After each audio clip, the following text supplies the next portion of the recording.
दोस्तों एक जमाना था जब मिडिल क्लास फैमिली में स्कूटर का होना फील प्राउड कराता था, लेकिन 90s का दौर आते आते धीरे धीरे स्कूटर की जगह बाइक्स ने लेनी शुरू कर दी। और उस समय जिस बाइक ने सबसे ज्यादा लोगों के दिलों पर राज किया था वो थी हीरो होंडा। नाम तो आपने सुना ही होगा। अपने स्लोगन देश की धड़कन से धक धक गो तक का सफर, हीरो होंडा देश की धड़कन। हीरो होंडा के लिए काफी जबरदस्त रहा। लेकिन फिर आया साल 2010 का समय जब हीरो और होंडा दोनों एक दूसरे से अलग हो गए। आज हीरो मोटोक्रॉप के नाम से जाना जाता है, जबकि होंडा अपने पुराने नाम के साथ बनी हुई है। तो क्या थी इन दोनों कंपनियों के अलगाव की वजह, और आज इंडियन मार्केट में ये दोनों किस पोजीशन पर हैं? इन सभी सवालों के जवाब आज हम अपनी इस वीडियो में जानेंगे। दोस्तों इस कहानी की शुरुआत उस समय होती है जब हीरो कंपनी की गिनती दुनिया की सबसे बड़ी साइकिल बनाने वाली कंपनी में होती है। साइकिल का बिजनेस उन्हें अच्छा खासा मुनाफा दे रहा था, लेकिन बदलते समय के साथ हीरो कंपनी के मालिकों ने गौर किया कि सिर्फ साइकिल बनाने से हमें वो मुकाम नहीं मिल सकता जो हमें चाहिए। इसलिए उन्होंने फॉरेन मार्केट की तरफ अपनी नजर दौड़ाई, जहां उन्होंने देखा कि फॉरेन मार्केट में मोटरसाइकिल का बिजनेस काफी तेजी से ग्रो हो रहा है। इंडियन मार्केट में भी उन्हें इसका तगड़ा स्कोप देखने को मिला, क्योंकि उस वक्त इंडिया में टू व्हीलर के नाम पर सिर्फ स्कूटर और विक्की दो ही गाड़ियां सड़कों पर दौड़ रही थी। हीरो कंपनी के मालिक ये बात अच्छे से समझ चुके थे कि इंडियन मार्केट में मोटरसाइकिल उतारने के लिए इससे बेहतर टाइम नहीं मिलेगा। लेकिन उनके सामने समस्या ये थी कि उनके पास बाइक्स के इंजन बनाने की टेक्नोलॉजी नहीं थी, और इसके बगैर मोटरसाइकिल मैन्युफैक्चर करना एक ख्वाब के सिवाय कुछ नहीं था।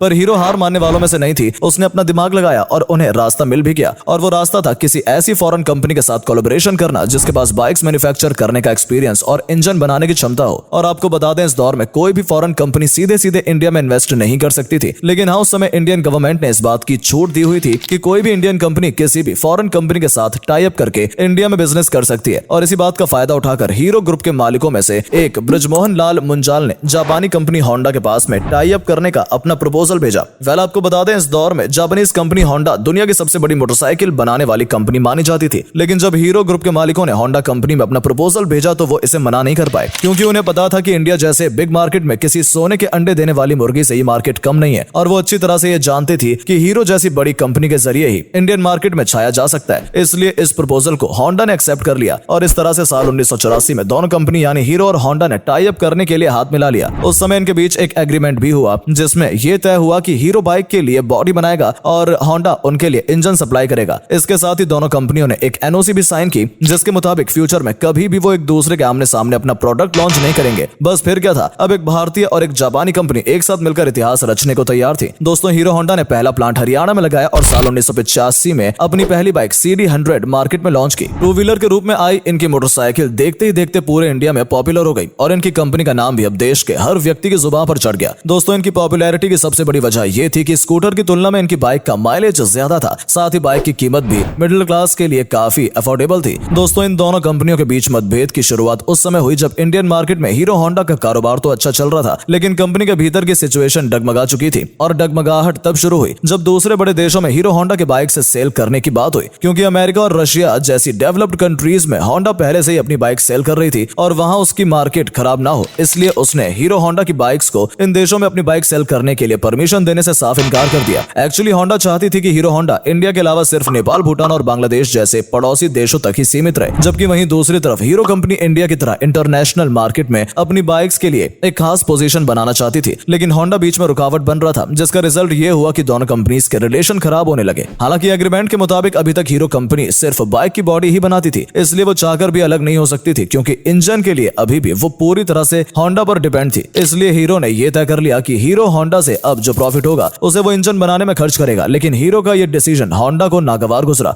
और दोनों के बीच का मनमुटाव और बढ़ गया। लेकिन अभी भी ये दोनों एक दूसरे से अलग होने के तैयार नहीं थे, क्योंकि उन्हें पता था कि जब तक ये साथ हैं तब तक वो इंडियन मार्केट पर राज कर सकते हैं। इसके बाद आया साल 2004 का समय जब हीरो और होंडा कंपनी ने अपने एग्रीमेंट को 10 साल के लिए और आगे बढ़ा दिया। इस बार भी पहले की तरह यह तय हुआ कि हीरो बाइक्स की बॉडी बनाएगी और होंडा इंजन प्रोवाइड कराएगी। साल 2014 में इस एग्रीमेंट का रिन्यूअल कराना था, लेकिन उससे पहले ही साल 2010 में इन दोनों कंपनियों के बीच मनमुटाव बहुत ज्यादा बढ़ गया, और ये इतना ज्यादा बढ़ गया कि अब इन दोनों कंपनियों ने अलग होने का फैसला कर लिया। हीरो होंडा में इन दोनों ही कंपनियों के 26% शेयर थे, और कंपनी को पूरी तरह से अधिग्रहण करने के लिए हीरो कंपनी के मालिक मुंजाल परिवार ने साल 2010 के दिसंबर में होंडा की सारी यानी 26% शेयर, जो 3841.83 करोड़ रुपए के थे, उसे खरीदने की अनाउंसमेंट कर दी। हालांकि एक बोल्ड डिसीजन था जिसे हीरो कंपनी ने लिया था। हालांकि इन दोनों कंपनियों ने अलग होते समय एक नए एग्रीमेंट पर भी साइन किया, जिसके मुताबिक साल 2014 तक होंडा अपना इंजन हीरो को देती रहेगी, यानी साल 2014 तक होंडा अपना टेक्निकल सपोर्ट हीरो पर बनाए रखेगी। साथ ही हीरो को यह परमिशन दी गई कि साल 2014 तक वो अपनी बाइक्स हीरो होंडा के नाम से बेच सकेगा और बदले में उसे होंडा को रॉयल्टी बोनस देनी होगी। इस एग्रीमेंट के बाद हीरो ने 9 अगस्त 2011 को अपनी कंपनी का नाम बदलकर हीरो मोटो कॉर्प रख लिया और अपने सारे ऑपरेशन खुद ही करने लगा। लेकिन हीरो खुद भी अपने आप में एक बड़ा नाम था, इसलिए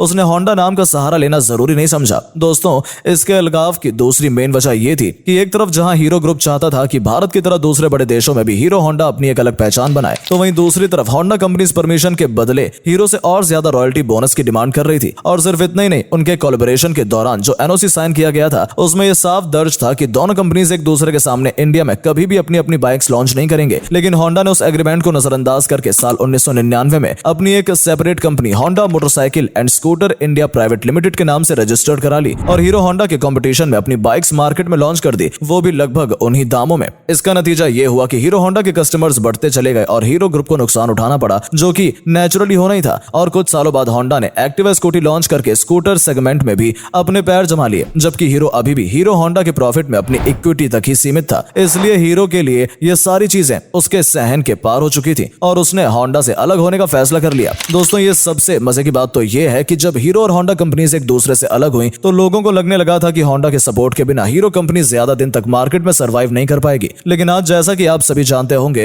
हीरो मोटोकॉर्प का नाम दुनिया की सबसे बड़ी मोटरसाइकिल बनाने वाली कंपनियों में शामिल है। हीरो मोटोकॉर्प आज करीब 40 से ज्यादा देशों में अपनी बाइक सेल कर रही है। इसके अलावा 2011 में जहां होंडा की नेटवर्थ 55 बिलियन डॉलर थी, वो इस साल यानी कि 2023 में घटकर 45 बिलियन डॉलर हो गई है। जबकि अगर बात हीरो मोटोकॉर्प की करें तो जहां साल 2011 में इसकी नेटवर्थ 7 बिलियन डॉलर थी, वो साल 2023 में बढ़कर 7.5 बिलियन डॉलर हो गई है। वेल दोस्तों, इस वीडियो में फिलहाल इतना ही। वीडियो पसंद आई हो तो लाइक, शेयर और चैनल को सब्सक्राइब करना ना भूलें। Thanks for watching.